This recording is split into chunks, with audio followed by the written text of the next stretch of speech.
If you change the way you look at things, the things you look at change. Wayne Dyer. You're listening to Writing Roots, brought to you by Aspen House Publishing. Welcome to Writing Roots. I'm Lee Hull. And I'm Lee Esses. Today we're talking about one of my favorite types of looking backward in your story, and that is the paradigm shift, where when you watch it the second time, all of a sudden, this story is different. So I have to ask, are you a fan of those optical illusions? Is the dress green or is it pink, or the rabbit or the duck? The old woman and the young woman one? I think they can be a lot of fun, and it's interesting to see what other people see out of it. You see something initially, and then the person who's showing it to you goes, actually, it's a duck instead. It's this other thing. And then you re-see the information in a completely different light and go, yeah, it is an old woman. I see it now. But you kind of have to get your brain to make that shift. I remember when the blue and black or white and gold dress was a big thing. And it depended on the screen that I was looking at it on.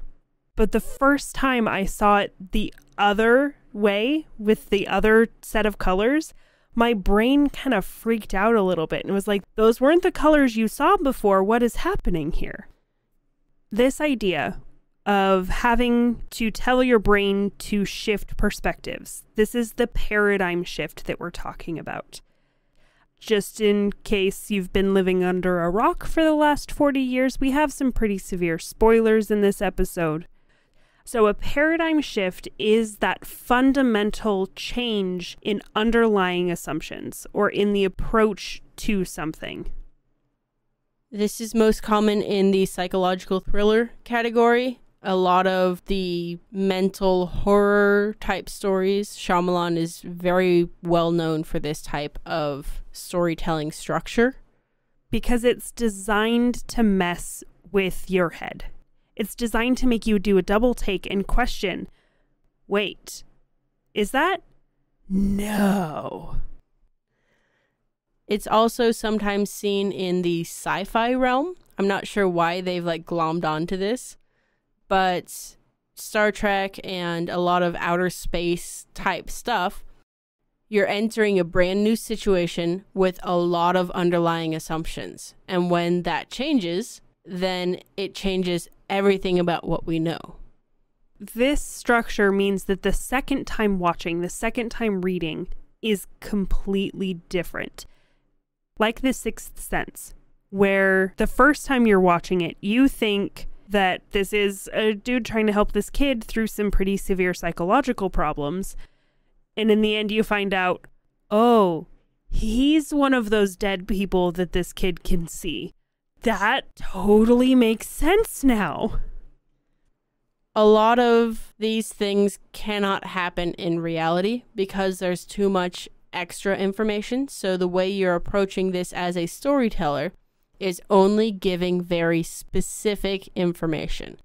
I once got a bad grade on a paper. We had read Othello, and I had written my paper saying that he's not the actual bad guy. Iago's wife, who only pops up in a couple of places, she's the actual bad guy. Teacher didn't like my assessment, and I'm still bitter about it. I thought it was great. But picking and choosing the specific information that you're giving the audience takes practice, but it is such a success when it is. Sixth Sense was a huge hit. So was another Shyamalan movie, The Village, where you had this huge paradigm shift at the end of realizing that there really are no monsters and they're living in modern times, not in history or in a fantasy world. And I'm so very confused. Why is there a pickup truck?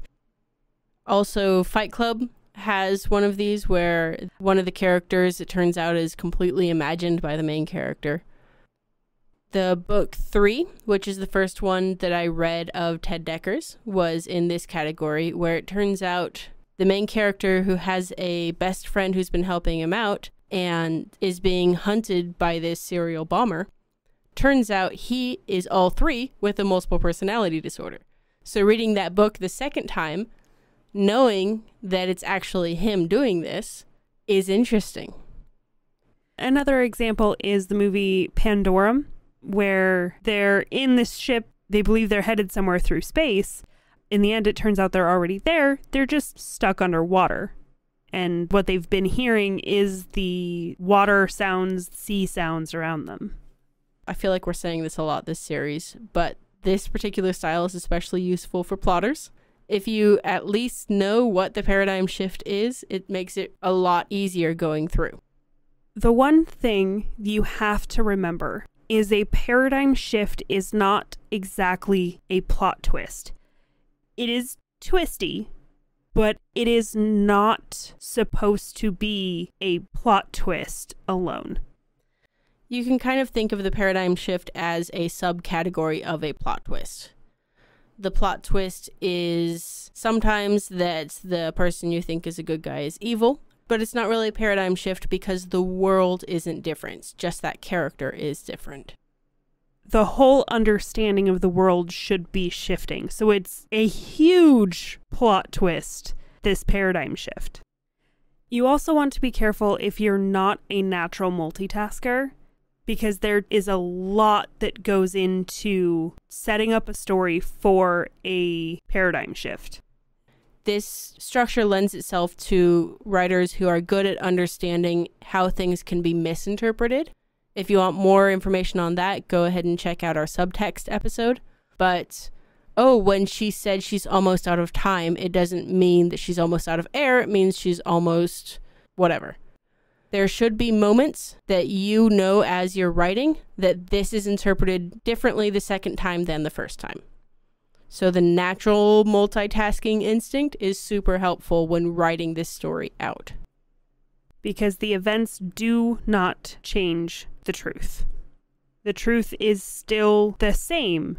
It's just the understanding of the truth changes. The second time you're watching The Village, when they're talking about the monsters that are outside, we know they're cars. And when we hear that growl rumble, that's a semi-truck now. Now it's not this werewolf monster that lives in the forest. The truth of what made that sound doesn't change. It's not a character shift like one person becoming a new person. That's more traditional hero's journey type. So now that we've covered what paradigm shifts are not, how exactly do you use paradigm shifts to build a structure of your story? The first thing I would advise is to know what it is going into it. If you know these characters are intentionally dropped in the woods and they feel like they're being hunted instead of they've accidentally gotten lost in the woods and they're feeling like they're being hunted, that helps you set up the story for the twist at the end. You also need to let your editor know what that shift is going to be, so that when they're reading through it, they know the reality. They already have in their mind that paradigm shift. They already know that the main character is already dead, so that when they're reading through it, they can look for anything that's out of place, any incongruities that are going to mess up and create plot holes once that shift occurs. It is necessary for you as an author to establish those underlying assumptions before you shift them. It's something as simple as they're in a spaceship, so it's assumed that they're in outer space. That assumption is wrong, but the facts are still the facts. And this is one of those times you can have the characters be split on their knowledge. Some characters are surprised by the shift. They experience this paradigm shift along with the readers, while some of them knew it all along. Like in The Sixth Sense, you have your main character, played by Bruce Willis, doesn't realize the reality of things, while the kid does. One of the glories of being a pantser is that your characters can surprise you, which is a lot of fun, but it's difficult to pull off this particular style unless most of your writing is done in the rewriting. If you don't know both sides of the paradigm, this is really difficult for you. If you do pants, and you end up writing in a paradigm shift, you have to pay very special attention in your editing process in that second draft to make sure all those things line up to make that paradigm shift make sense. Your audience will let you know if the shift is successful, which is something that's very difficult to do for yourself. But this is a fun thing to try out, especially if you're wanting to try out those psychological thrillers. It may be a fun short story. This would fit really well in a short story for those who want to test it without sitting down and plotting an entire book. This is a good one to really challenge yourself and test those skills of revealing. And if any of you guys struggle with too much exposition, this could be a good way to fix that because you can't reveal everything up front. Yes, the unknown and the limited amount of information that you're giving the readers is key, but it's also a blast. So when you do write these, write selfishly. If you have a question or comment for our hosts or a topic you'd like us to cover, send us an email at writingroots@aspenhousepublishing.com or find us on Facebook by searching for Aspen House Publishing.